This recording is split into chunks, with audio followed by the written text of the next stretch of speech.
Article 370 और 35A अब पूरी तरह सदा सदा के लिए इतिहास की बातें हो गई हैं। सुप्रीम कोर्ट की 5 सदस्यीय संविधान पीठ ने सर्वसम्मति से अनुच्छेद 370 को निरस्त किए जाने की प्रक्रिया को सही करार दिया है। कोर्ट के मुताबिक अनुच्छेद 370 हटाने का केंद्र सरकार का फैसला संवैधानिक तौर पर सही है। यह फैसला जम्मू कश्मीर के एकीकरण के लिए था।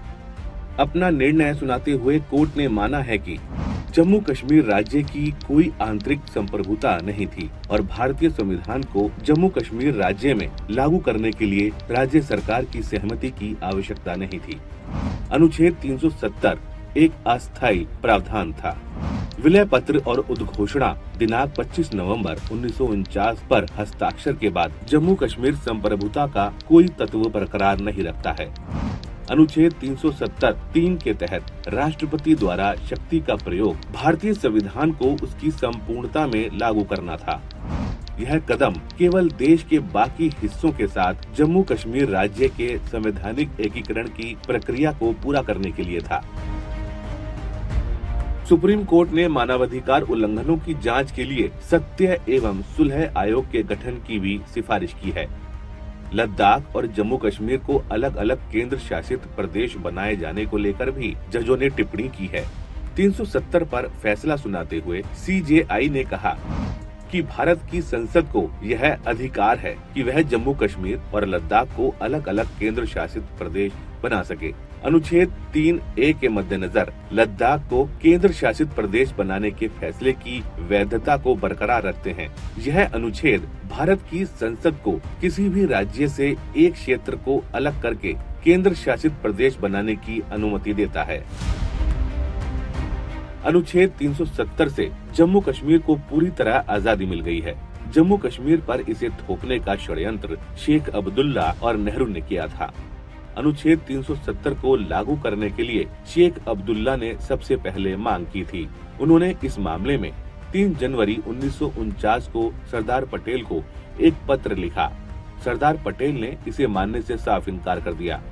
जब सरदार पटेल के सामने शेख अब्दुल्ला की नहीं चली तो उन्होंने यही प्रस्ताव पंडित नेहरू के सामने रखा।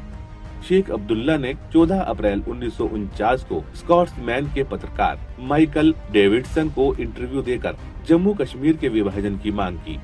इसके बाद पंडित नेहरू ने सरदार पटेल पर शेख की बातों को मानने का दबाव बनाया।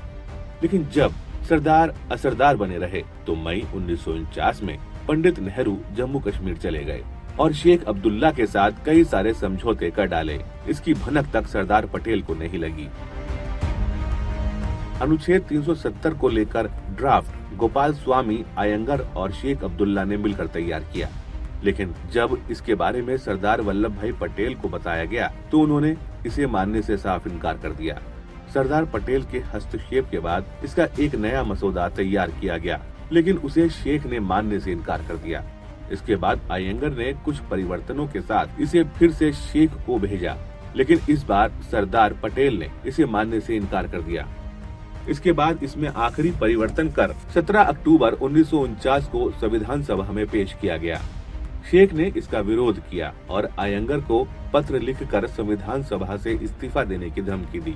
हालांकि सरदार पटेल के आगे किसी की नहीं चली। 370 के पहले ड्राफ्ट में सारी शक्तियां शेख के पास थीं, जिसे बदलवाकर पटेल ने शेख अब्दुल्ला की अंतरिम सरकार की जगह यूनियन ऑफ इंडिया जोड़ दिया। सरदार पटेल का यही वो कदम था जिसके कारण अनुच्छेद 370 हटाया जा सका। ये तथ्य सभी जानते हैं। पंडित नेहरू के अहंकार और जिद के कारण जम्मू कश्मीर के भारत में विलय में देरी हुई थी, जबकि महाराजा हरि सिंह हमेशा से जम्मू कश्मीर का विलय भारत में चाहते थे। सरदार पटेल का सपना अब साकार हो गया है। आर्टिकल 370 को जम्मू कश्मीर से हटाने के केंद्र सरकार के फैसले पर सुप्रीम कोर्ट ने भी मुहर लगा दी है। कोर्ट के इस फैसले का देश भर में स्वागत हो रहा है। अनुच्छेद 370 के निरस्त होने के बाद से जम्मू कश्मीर वासियों को एक देश में एक विधान, एक प्रधान, एक निशान के साथ ही देश के बाकी राज्यों की तरह समान अधिकार भी मिल रहे हैं।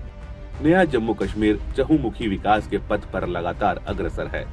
जम्मू कश्मीर भारत का अभिन्न अंग था, अभिन्न अंग है और अभिन्न अंग रहेगा।